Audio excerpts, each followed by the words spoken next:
A lot of times we're tempted to throw in the towel when we feel all is lost, but we have this, even the smallest inkling within our being that God is still in control.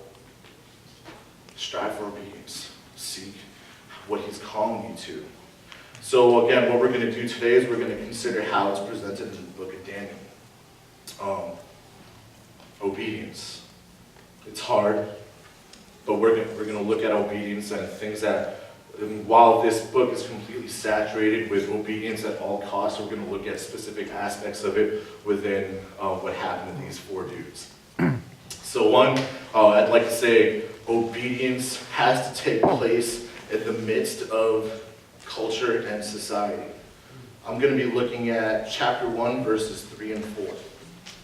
Here it says, then the king commanded Ashpenaz, his chief eunuch, to bring some of the people of Israel, both of the royal family and the nobility, youths without blemish, of good appearance, and skillful in all wisdom, and endowed with knowledge, understanding, learning, and competent to stand in the king's palace, and to teach them the literature, the language of the Chaldeans. First of all, I'd like to say thank God, because in terms of relevance, like we were talking before, Daniel really hits close to home. So, and I'd say it hits close to home when we consider this. Daniel and his friends, his people, they were in this foreign land that openly opposed all their beliefs. So again, they worshipped other gods, and for them to be worshiping Yahweh in the land that they were in, they were considered fools. And let's be honest, we get what that's like. In the country we live in, especially in the area of the country we live in, we definitely don't live within the Bible Belt of America, where church is just considered a social thing to do. Here in the Northeast, to be Christian a lot of times means for other people to look at us as if we've compromised somehow in terms of logic, in terms of intellect. And that's just a smart and nice way of me saying when people see Christians, they assume we're dumb. They assume somehow, by us taking a leap of faith, that we have to somehow ignore clear signs of logic.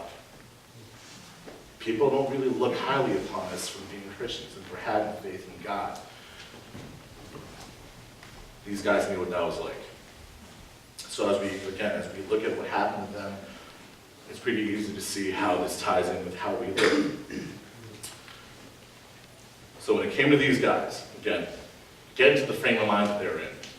Foreign land, worshiping a different God, the pressure was on. The pressure was on, everybody was watching, but more importantly, our God was watching.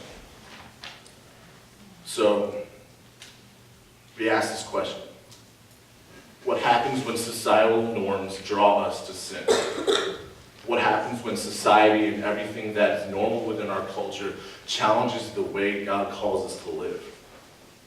When we look at Daniel 1, verse 8, it says, but Daniel resolved that he would not defile himself with the king's food or with the wine that he drank. Therefore he asked the chief of the eunuchs to allow him not to defile himself. So this is a familiar story. I think what's cool about Daniel is if you grew up in the church, you know a bunch of the stories that happened with him. But I think as adults, we can dive a lot deeper and chew on it for a bit. So we ask things like this. What happened here? So again, Daniel and his friends in Babylon, and the king wanted them to partake of his diet.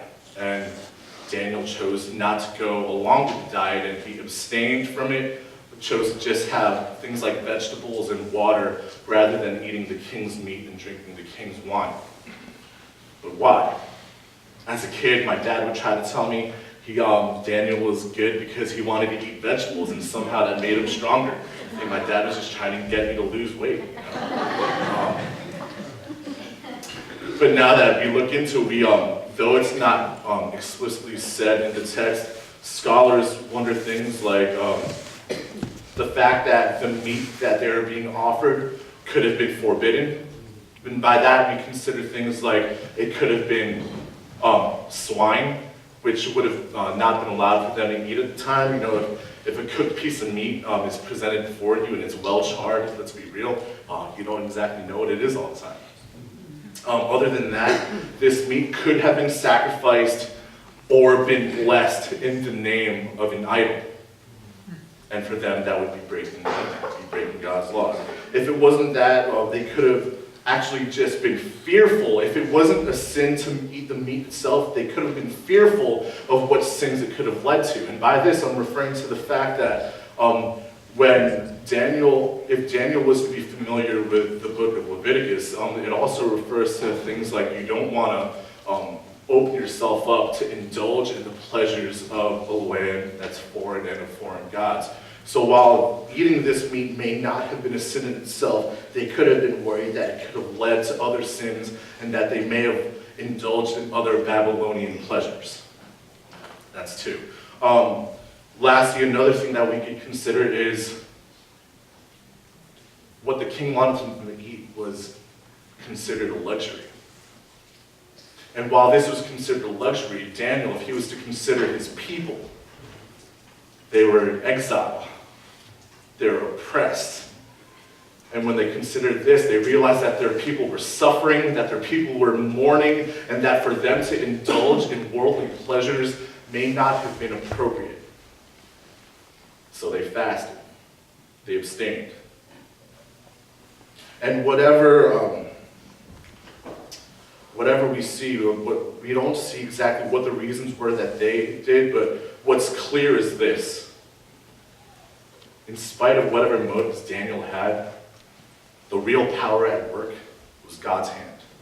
And I think this is clear in things that we may miss this if we read this and don't think about it, but if we were to look at verse 15, it says, and at the end of 10 days referring to the amount of time that they were just eating vegetables and water, at the end of 10 days, it was seen that they were better in appearance, fatter in flesh, and all the youths who ate the king's food.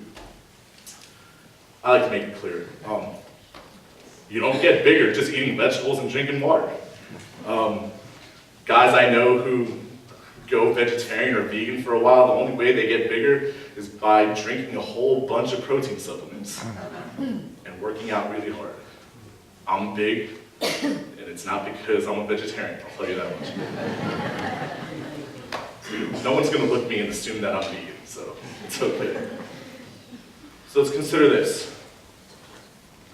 They engaged in this vegetarian diet, abstaining from the king's wine and from the king's meat, and somehow they were larger than those who partook of the meat. And I'd like to say they knew this going in. When Daniel abstained from the meat and chose to only have vegetables, he knew that this would have been unlikely, as is common today. We know that, they knew that. But the reason that they were bigger was this. When Daniel abstained from meat, it wasn't just obeying God's law, but he knew at the end of this that God's hand had to be at work. So why did Daniel abstain from a certain food? So that God's power would shine. Where people would look at them and say, it's not because of anything that they were doing, but something else had to be behind it. So when we may want to wonder what the motives were for Daniel to fast, we do know what's clear is God's motives for Daniel to fast would be to glorify himself. And that's cool. Moving on, as we consider this, and as we consider obedience within a culture and a society that is indifferent to that of our own, we remember if obedience is meant to let God shine, we remember that it's not meant for us to shine, per se. So here are these men who know that God is almighty, who know that following God's laws sets them apart, and God is better than the gods that these other people serve. And I think what's clear that we need to emulate is the fact that though they were in the right, nowhere do we see them being arrogant. They were in a foreign land, they were right. In a lot of ways, they could have been tempted to say that they were better, but they never spoke out of arrogance. We see this with Daniel, with his diet. We see this with Daniel as he interprets Nebuchadnezzar's dreams. He never talks down to any of the other people, though they served wrong gods. He never talked down and bashed them.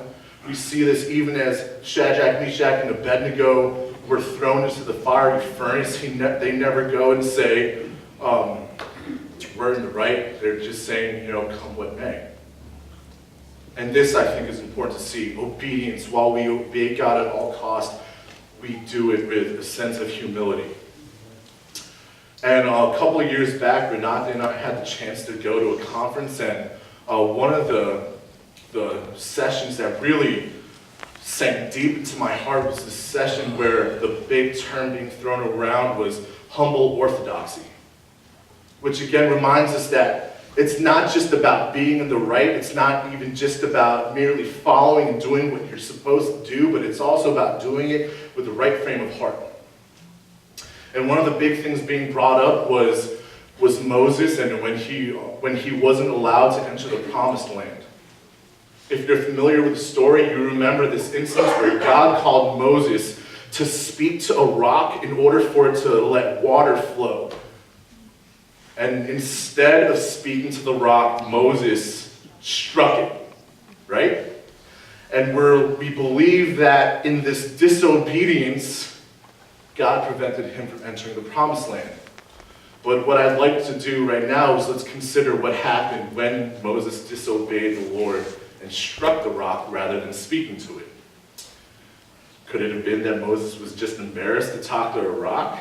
And he's like, I'm not going to talk to a rock. I'd rather hit it a little bit. Maybe something will happen there. No, let's be real. Moses talked to a bush that was on fire. And so talking to a rock wouldn't have really been that big a deal, considering God was speaking to him intimately. What we see in Scripture, when God told Moses to speak to a rock, Moses said to God, your people defy you. Your people disobey you. They need to be reprimanded. And what Moses was saying was, there needs to be a display of your power to put them in their place. So rather than just speaking to the rock and taking care of his people, he struck the rock and he made pretty much a spectacle of himself. The disobedience